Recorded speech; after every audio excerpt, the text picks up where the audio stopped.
All right, good morning, everybody. Thanks for being here. I'm Alex Cooper. I'm the project coordinator for the Lancaster Clean Water Partners. This is our 2025 grant info session where we'll go over three different small grant opportunities in the Lancaster and Susquehanna region, um, starting with the Clean Water Fund and then the Susquehanna Riverlands Conservation Landscape Mini Program and the Susquehanna National Heritage Area and their partnership program. We set up today's session really to make it easier for you as a project lead to learn about three different programs in one session. Give you a chance, really a big takeaway from today is we want you to connect directly with the coordinators for each one of these programs. Um, Ask questions, please. And you'll even see kind of ways you can pair some of the funding from a couple of these programs. So just more of a kind of peek ahead for what we'll go over today. If you've applied to any of these programs in the past, you may recall last year was the first year that the Clean Water Fund and the Susquehanna Riverlands, we kind of aligned our grant application processes so that folks who might be applying to both, it'd be streamlined for them. They could just, the questions are similar, the same, and timelines kind of match up. So we'll start out with a similar kind of structure. I'll start out by going over the Clean Water Fund and then pass it off to the Lancaster Conservancy to go over their mini grant program. And they'll also kind of show you some examples of how you could even pair the programs together. And this year we're happy to kind of keep expanding and giving you guys other grant opportunities that have a natural resource and community connection by adding the Susquehanna National Heritage Area and their partnership program. It is a 1 hour program, and we want to encourage questions. So please ask them. It's just an overview. I'll reference resources throughout this where you can find a lot more information on our websites and things about the application. As far as questions go, this is a regular Zoom. It's set up regularly, so you can drop them in the chat. They can answer them there, but we welcome you to chime in throughout the presentation, and we'll stop after each fund to kind of pause for questions too. Just a preview of who you'll be hearing from. Rachel Hartman from the Community Foundation. She'll begin going over the Clean Water Fund with me, and then we'll pass it off to Jen Tison from the Lancaster Conservancy, who's the contact for the Susquehanna Riverlands, and finally Hope Byers from Susquehanna Natural Heritage Areas. I will come back to this so that, again, the big takeaway is you have our contact information and reach out to us. So I'll bring this contact information back up.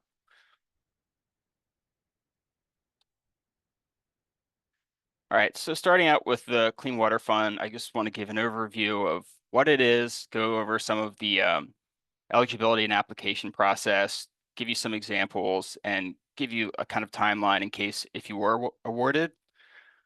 So the Clean Water Fund, it's a donor-advised fund that was created and is administered by the Clean Water Partners. It's held at the Community Foundation, so we use their portal for the applications and managing the actual awards. Rachel will go over some more eligibility in a moment, but they're meant for nonprofits and municipalities, and they can apply for grants of $1,000 to $25,000. The fund itself it's really a tool for us for clean water. So it serves as a catalyst for increased collaboration to efficiently achieve what is the Lancaster Clean Water Partners and our larger network's goal of clean and clear water in Lancaster County by 2040. So it's a unique opportunity to work with landowners, local leaders, even businesses, residents. We're always looking to organizations like you guys to find kind of innovative ways to also bring new audiences in to clean water work in Lancaster County. So just to break down a little bit more of the kinds of projects and exactly what the fund covers. We had a fund at one time this was broken up into implementation projects, a small implementation project fund, and a community outreach kind of fund. That's all under this grant now, so it covers a lot of different kinds of projects. So the Clean Water Fund supports innovative education, outreach, monitoring, or implementation projects that improve Lancaster's water quality through collaboration and creativity. the list of project ideas. This is just to get you started to illustrate we underline creativity. So it by no means has to fall. Projects don't have to fall in these categories. We welcome things outside of these categories. And there's a lot of different ways that education and outreach around watershed issues can kind of look. There's also a lot of different implementation projects, shovels in the ground, changing our landscape for water quality kinds of projects. But educational campaigns and curriculum development, that can be students or adults. With outreach here, and outreach broad term, it could be outreach to a new target audience, or it could be something that outreach to a landowner that might move a project forward. These projects need to have a clear connection to clean water, but we've had art installations. If you have signage that's in a visible area, if there's a waterway or trail or existing implementation project that's kind of innovative and needs to be, there's a lot of education that be around it, that's eligible. We have water quality monitoring equipment. Anything that measures whether we're reaching clean and clear water is something that could be under this. They have green infrastructure that can be, and anything's covered. I will get some examples later, which I think kind of help pin down some ideas for if you're brainstorming projects. But buffers, ag BMPs, stream restoration, all could be covered under this grant. And then conservation careers, again, not limited to students, could be adults, anything that brings skills into Lancaster or really fills a need we have. So as I said, it's a donor advised fund that's held at the Community Foundation. So we're going to transition a little bit to application and eligibility. We follow the eligibility requirements of the Community Foundation. So I hand it over to Rachel to go over those with you. Thanks, Alex.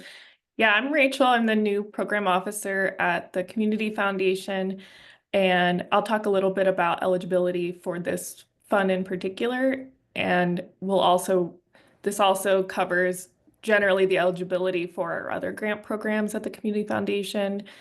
As Alex mentioned, your entity must be a 501c3 organization or a municipality to apply for the Clean Water Fund. If you're a 501c3, you must be registered with the PA Bureau of Charitable Organizations unless you're exempt, and you can note that exemption in your application. You must complete an IRS Form 990 annually, again, if you're a 501c3. You must have, an annual audit or financial review completed by an independent CPA within the last 12 months is strongly encouraged. We also ask you to provide your organization's non-discrimination policy that meets all the federal requirements as it applies to your organization, and to be aware of the Community Foundation's anti-hate policy. Additionally, you must certify that you will serve Lancaster County residents without discrimination through this grant. And finally, be in good standing with any existing awards and contracts with the Community Foundation. And if you have any questions about eligibility, I would say please reach out to Alex or me. There are no bad questions. I'm going to put some links in the chat where you can learn more about the Clean Water Fund from the Clean Water Partners, as well as to check out all of the other Community Foundation, all of our 2025 grant opportunities. We do have some funding available through passion grants for the environment that you might also be interested in checking out. So if you have any questions again about this fund or about other Community Foundation opportunities, please don't hesitate to reach out. Would love to chat with you. And I'll go ahead and throw it back to Alex.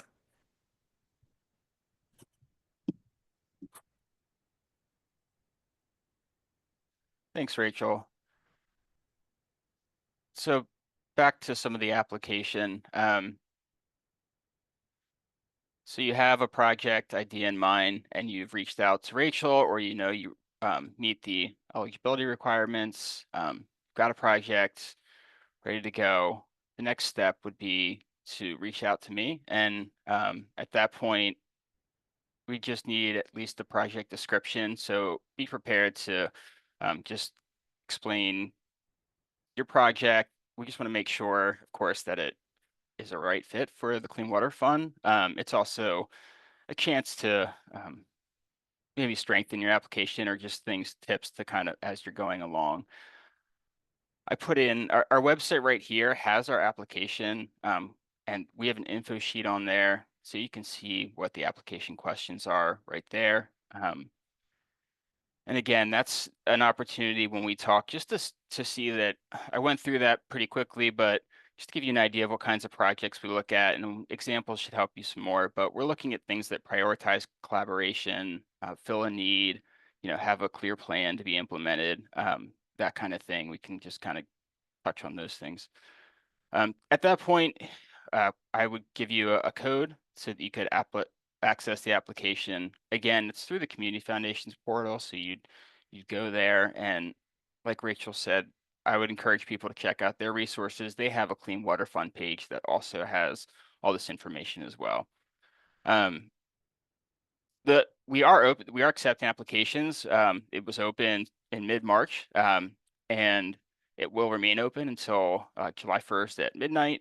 They're closed, but really the date I would encourage people to keep in mind is June 3rd. So if you can get an application in by then, we have a team of advisors and Clean Water Partner staff who can review the application, and we would get it back to you by June 17th with any kind of feedback. And then you have almost 2 weeks until you could resubmit it by July 1st. And of course, if you had questions on that process, you could reach out to us, and more information is on our website.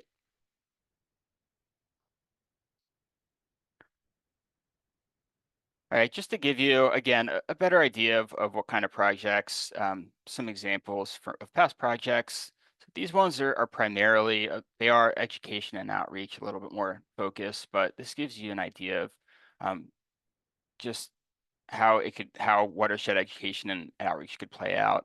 Um, we have groups that have had awards that have target audiences like the Interfaith Partners for the Chesapeake, where they're working with congregations. You can see a bus tour and signage where we're getting people out on waterways and just getting them out to access the stream.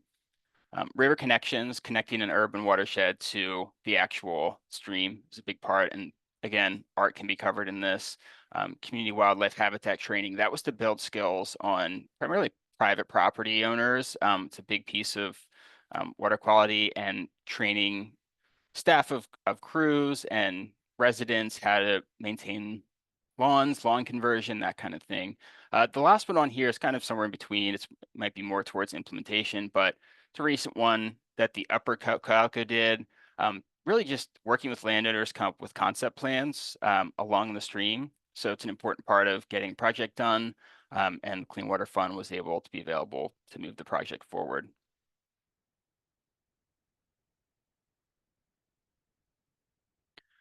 So this really just illustrates, as I was mentioning, that a lot of different practices can be covered under this.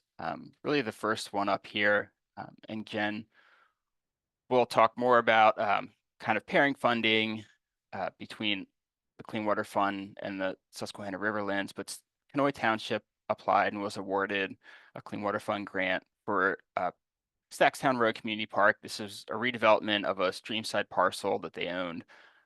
So there was a lot of access to the stream side, and they incorporated stormwater management in a more public kind of way in that redevelopment project, so that they applied to both the Clean Water Fund and the Susquehanna Riverlands program.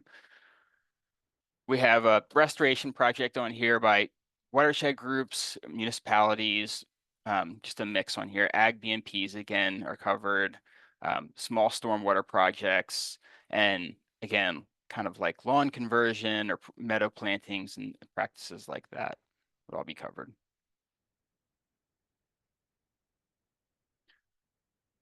All right, so this is kind of just going through the whole timeline. And again, I suggest you check out our website that has the whole timeline, kind of start to finish, but applications are open. The deadline is July 1st. And then our team of advisors will review the applications and by August 30th, there will be a yes or a no whether on who the awards will go to. So those that are awarded, the way it would work is it's a 1-year period, and funding is released in September. So all the funding is released up front. So it goes from September 1st, 25 to September 1st, 2026. Of course, you would sign the agreement and receive all funding. And really, we then have an orientation with you where we want to keep communication open throughout that year, really to help you celebrate the projects um, and know what you're doing. Just kind of check-ins to see how the project's going. If it is an implementation project, there does need to be a walkthrough at the completion of the project, but the whole process is meant to be um, simple and streamlined for everyone. There's a final report that will be due. It includes a financial report, and that is due 1 month after the end of the grant period.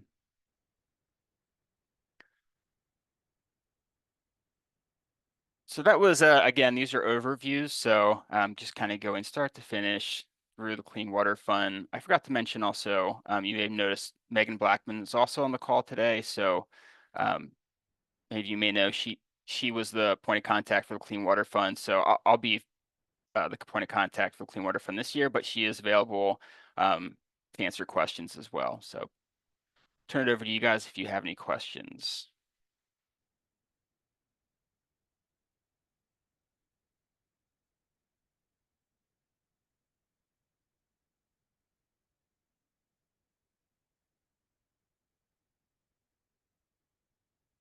Okay, well, we will have time if we get to the end and we have more time. If something occurs to you between now and the end of the presentation, we'll also pause then. Again, you can drop them in the chat or reach out after today. But with that, I will pass it over to Jen to go over the Susquehanna Riverlands Conservation Landscape Mini Grant Program. Thanks, Alex. I'm happy to be here today, and I'm glad to talk with you all about this grant program. As Alex mentioned, my name is Jen Tison. I work for the Lancaster Conservancy. My title is VP of Operations and Conservation, but I also help manage the Conservation Landscape Program within the Conservancy. The Conservation Landscape Program is a collaborative of communities and organizations working to protect land, steward natural and cultural resources, and connect people with natural spaces while promoting sustainable economic development. The Susquehanna Riverlands Conservation Landscape is one of 8 different conservation landscapes in Pennsylvania, designated by the PA Department of Conservation and Natural Resources, or DCNR. And the goal of the Conservation Landscape Program is to bring partners together to work to protect the natural assets and improve the quality of life for community members. We are the second youngest conservation landscape. You might have heard of other landscapes like the PA Wilds. That's the really big one with all of the natural lands up in the northern part of the county. There's also the Pocono Forest and Waterways, Schuylkill Highlands, Kittatinny Ridge, all of those really iconic landscapes in Pennsylvania. And the Susquehanna Riverlands is proud to be one of them. The Conservancy serves as the external lead of the conservation landscape in partnership with PA DCNR. So that just means that we have one designated person from each team that really helps to bring these programs together. But the SRCL is also a location. So we're a collaborative and a location, and that is definitely one of the limiting factors of our funding. So this next slide is a map of our boundaries. And you can see here that it is all of the municipalities that touch the Susquehanna River in both Lancaster and York County. So that's the first difference between the Clean Water Fund and the mini grant program. Clean Water Fund just covers Lancaster County. Susquehanna Riverlands covers the municipalities on both sides of the river. The next slide here will show some about the mini grant program. So we fund grants from $2,000 to $20,000. And the important thing to note here is that we are funded from the state funding. This is part of the pass-through grant that the Conservancy gets to facilitate the conservation landscape programming.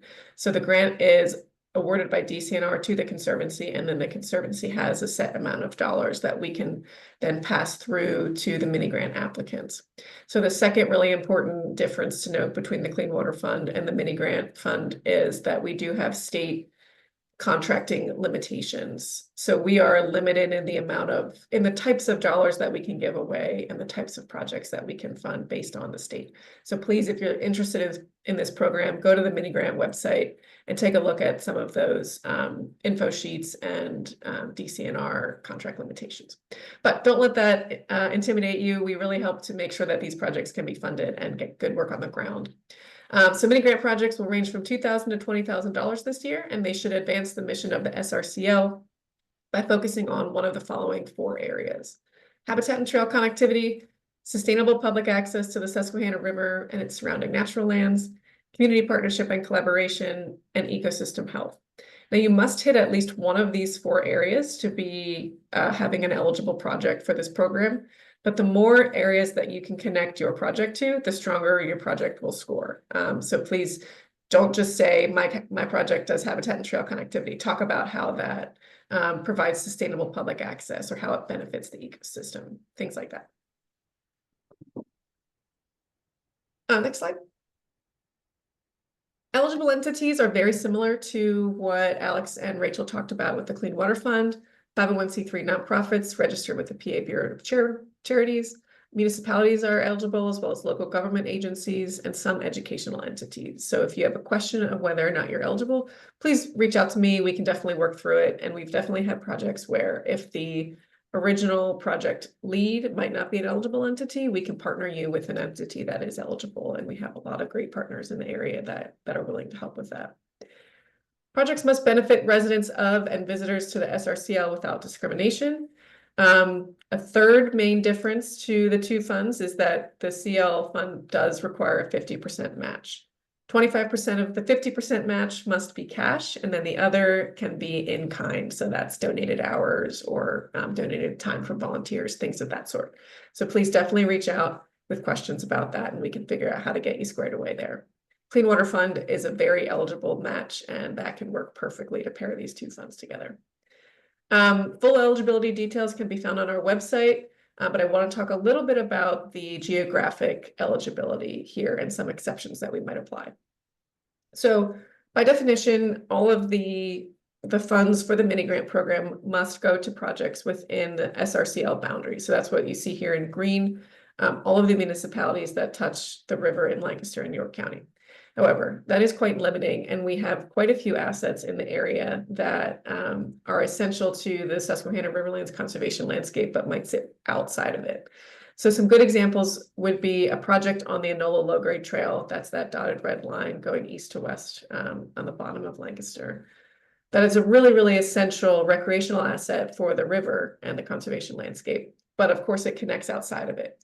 So for example, if Quarryville wanted to do a project on the Enola Low-Grade Trail that's technically outside of the Riverlands boundary, we will talk to Quarryville, and oftentimes that can be an eligible project because it allows people to pass through that trail into the Riverlands.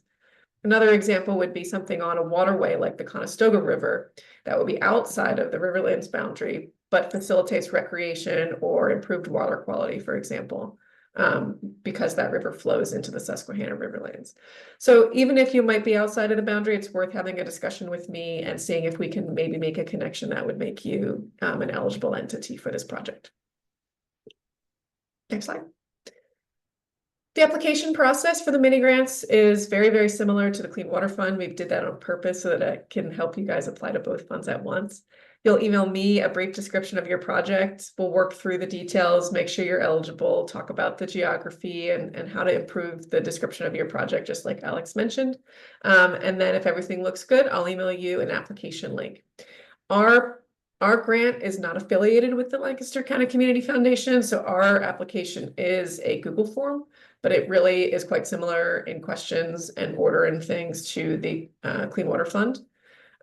We have the same timeline here with the application drafts eligible for review by June 3rd.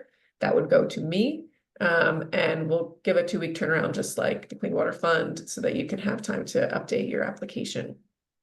The full applications are due on July 1st, just like the Clean Water Fund. So nice long timeline for you there. And then once the applications are due, we will notify applicants of whether or not their project was funded by August 29th. Every year that I have done this, we have gotten the awards out before that date, but that is just the final date. We would not notify you after that. So at that point, the funding period is 18 months, and we are not as set in stone, I would say, as the Clean Water Fund on that being September 1st. We have a little bit of wiggle room there. We can't go back too far, but depending on how long the contracting takes, we can talk about when that contract needs to start exactly. And then after that, once you're awarded a grant, you will sign your grant agreement and begin your project. I will reach out for periodic progress reports. It's really, really simple. It's just like a few bullet points in an email. I just really want to make sure that your project is going according to the timeline that we discussed originally, that everything's going great. You don't need any sort of amendments, and just to make sure you have everything you need to keep working. Another difference between the Clean Water Fund, because this is a state grant, we don't pay everything up front. We do hold 10% of the grant award until closeout, and we do require invoices in most cases to complete a payment request. You can technically request a payment whenever you'd like throughout the project. You know, as soon as you get an invoice, you can request a payment. Because these are smaller grants, most applicants do submit 2 payment requests, one about halfway through and one at the very end when they're ready to close out. But there's no hard and fast rule that says that.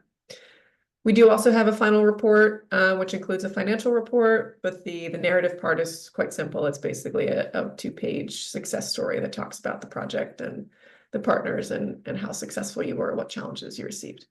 And then we'll close out. Next slide. We'll go through some examples here, just like Alex did for the Clean Water Fund. The first one here is that Stackstown Road Community Park, just highlighting that we have successfully funded projects together.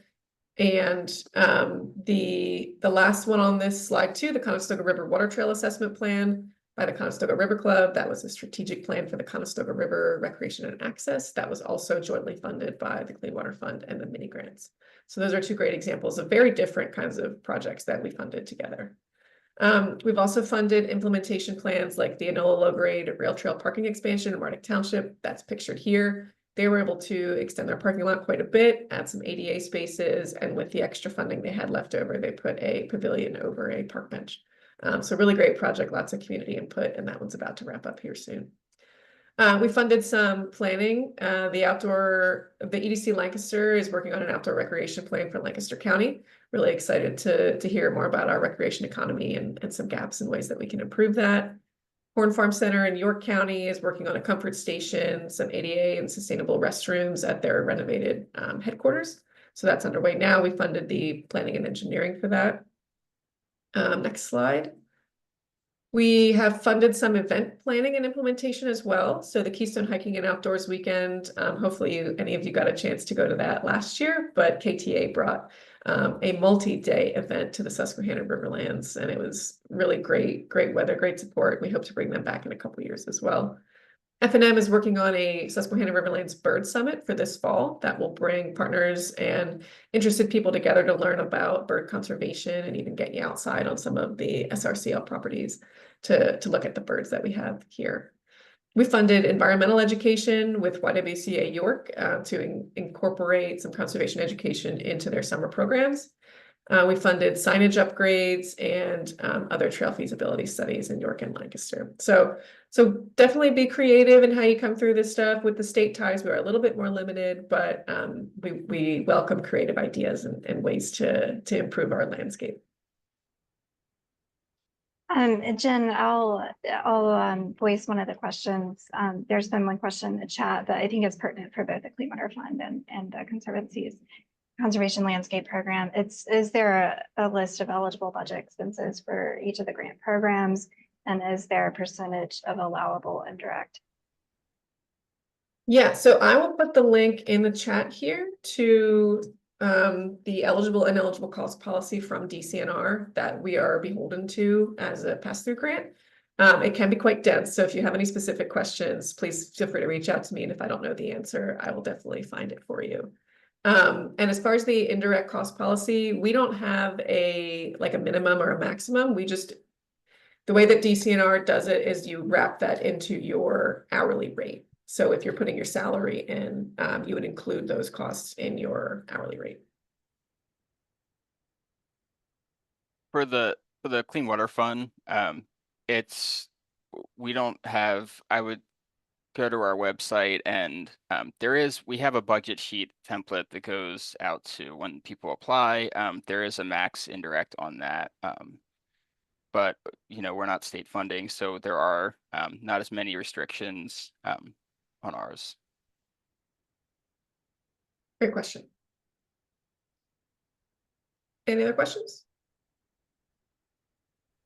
Yep, there's another one in the chat. Yep, I'm reading it. Does funding Okay. for SRCL from DCNR originate from any federal funding sources passed to the state? If so, are these funds already secured for this round of grants? So the SRCL funding is not tied to any federal funding. So that's a great question for this round, because we all have those questions in the back of our mind. The funding for this round is also already secured from our existing grant. So there's no danger that this funding will be removed, and anything that's awarded now will definitely be available.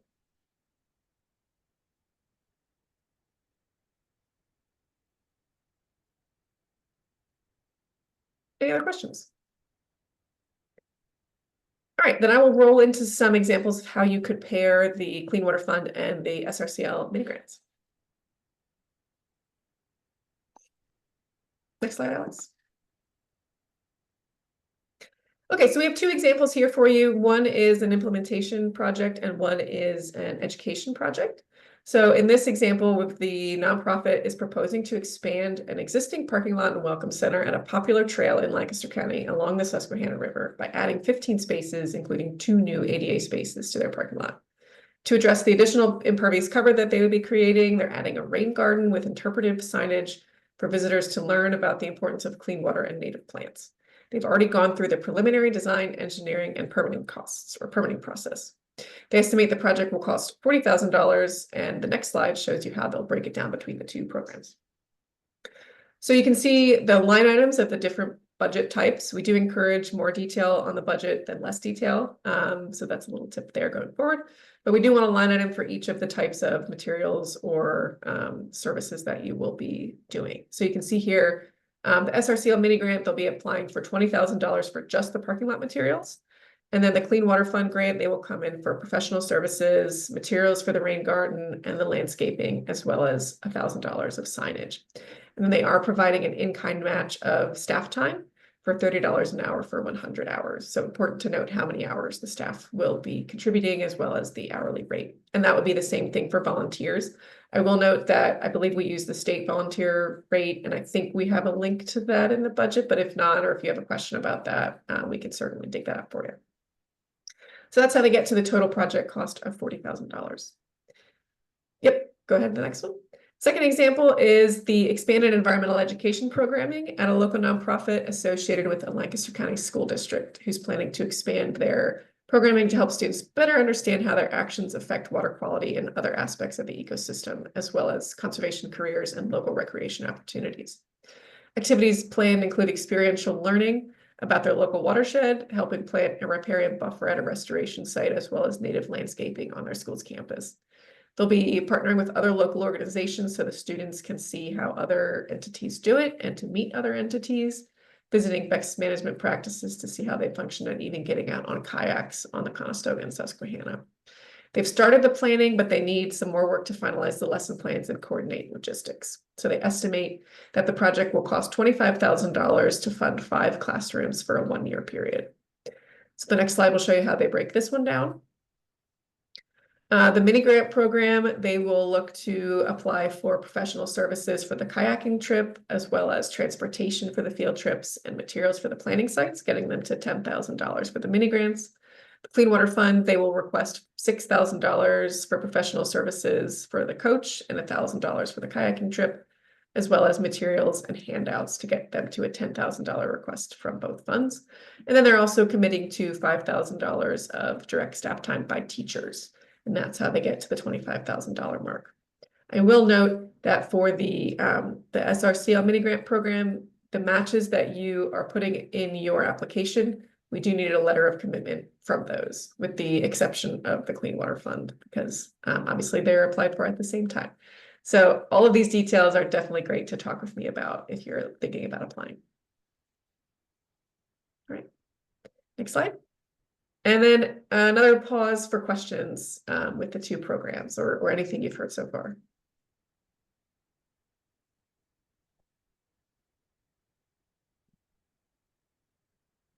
All right, well then I'll pass it off to Hope to bring us home with their new and exciting program.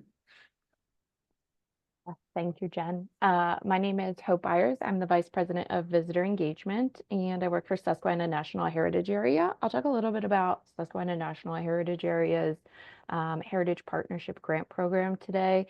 This is a new program that has not previously been offered.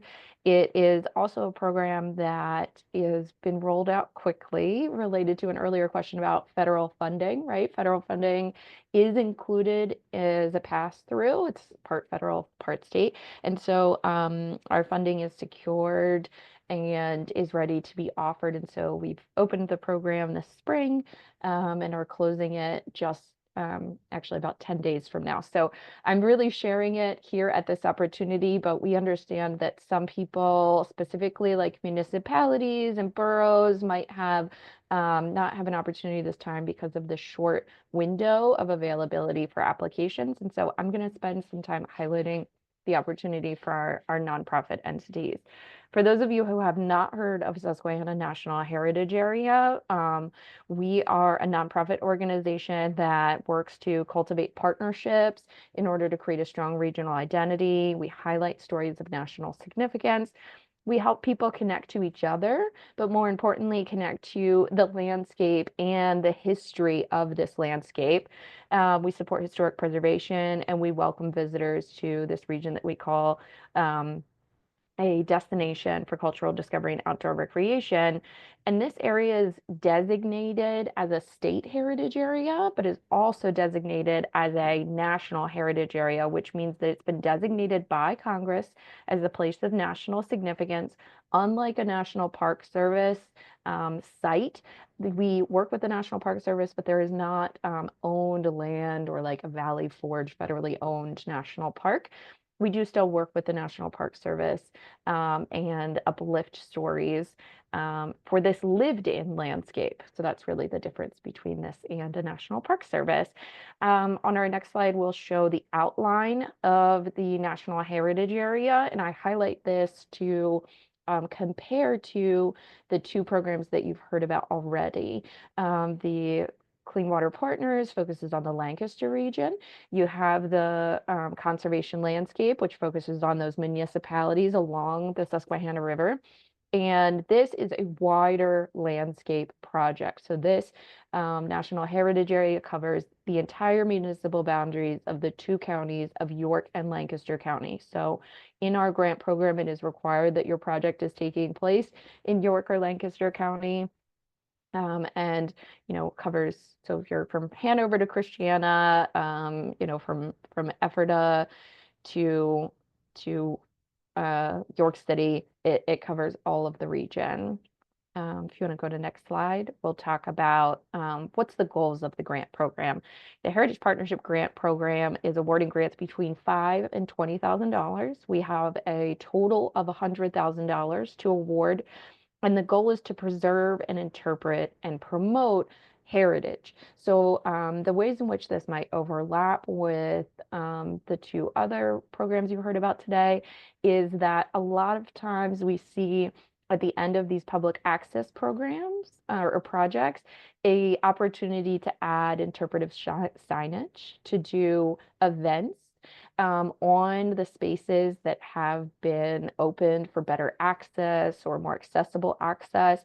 And so what we require for our awards is that you are doing some sort of interpretation of our region's heritage in this place-based education. So that could improve events, it could be interpretive signage. It involves efforts that would include the visitor facilities improvements. Advancing outdoor recreation opportunities is a great overlap with the programs you've already heard about. And really supporting cultural education. And we ask that people do, when completing our application, talk about these 4 interpretive themes that I've highlighted here: how the Susquehanna shapes the place and its people, Some of you might know that the watershed of the Susquehanna River is almost a perfect match to the county of Lancaster and the county of York. And so I remind people that your watershed, even if it doesn't feel connected to the Susquehanna River, is connected to the Susquehanna River. And so that's always a great connector.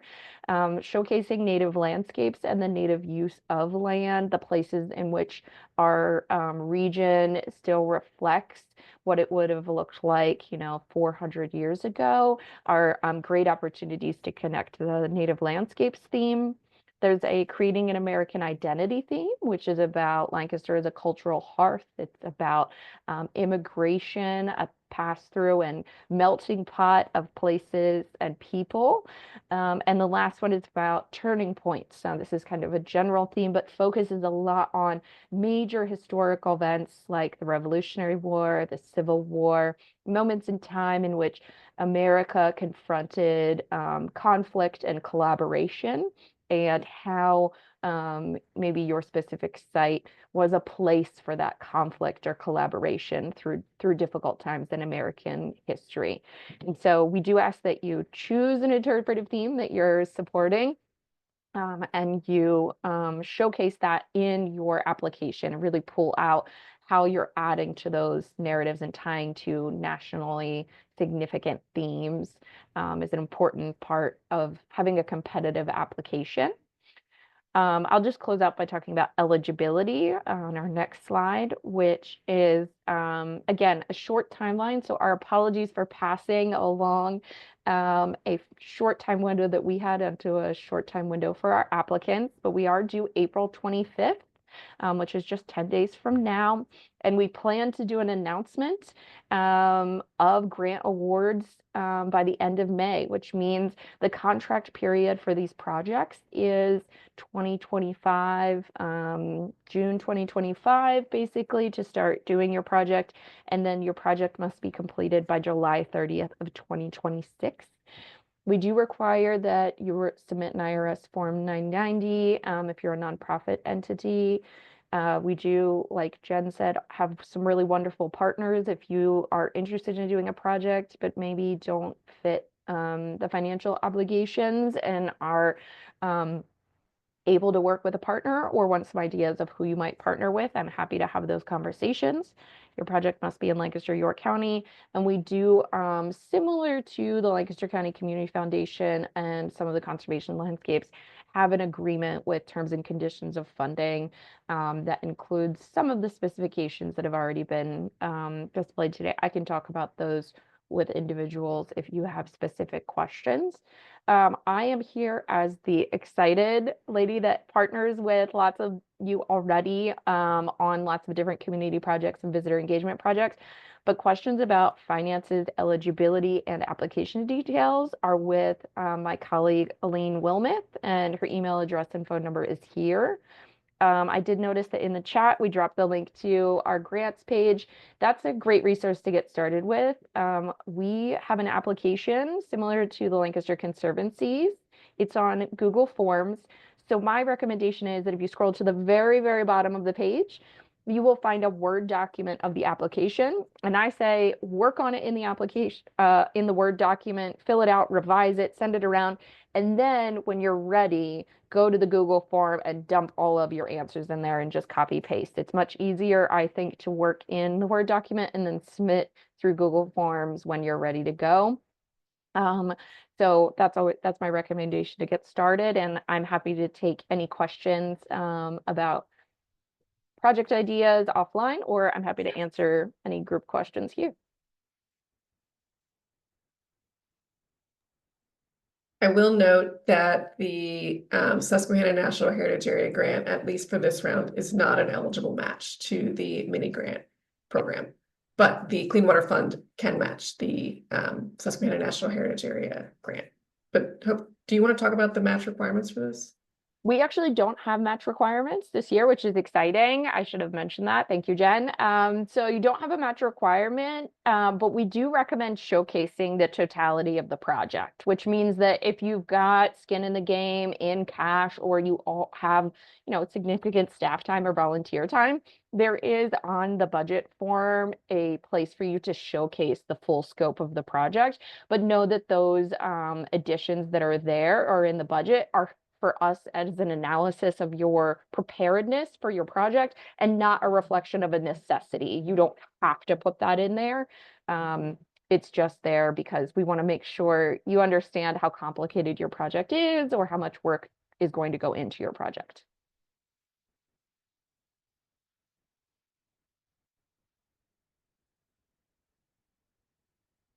All right. I guess I will kick it back to Alex for some questions overall, I think.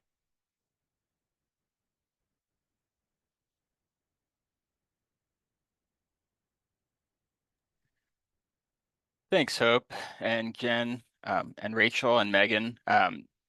Yeah, so I just wanted to bring this screen back up so you guys could see. Of course, these are one of the points of having this info session was, of course, to learn about 3 different programs, but again, to be able to connect with us beyond today. I know when you are just hearing the information, if it's your first time, I'm sure more questions will kick up as you kind of think about applying to these. So again, please reach out to us. But again, I wanted to pause one last time to offer anyone to ask any questions. And also, again, we did record this, so very shortly, it shouldn't take long, it won't take long. This will be available on our websites if you'd like to review it again, along with a lot of the information that we've been referencing throughout the information session. So any last questions before we end?